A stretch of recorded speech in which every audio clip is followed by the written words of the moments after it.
সন্ধে নামলেই বাঙালির মনটা আজও যেন অন্যরকম হয়ে যায়।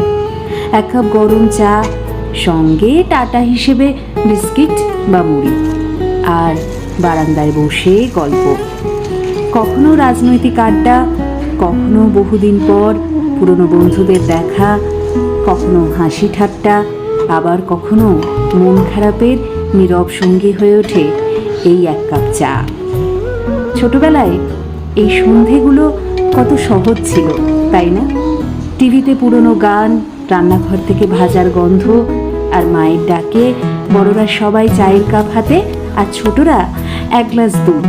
শুরু হতো পারিবারিক গল্পের আসর।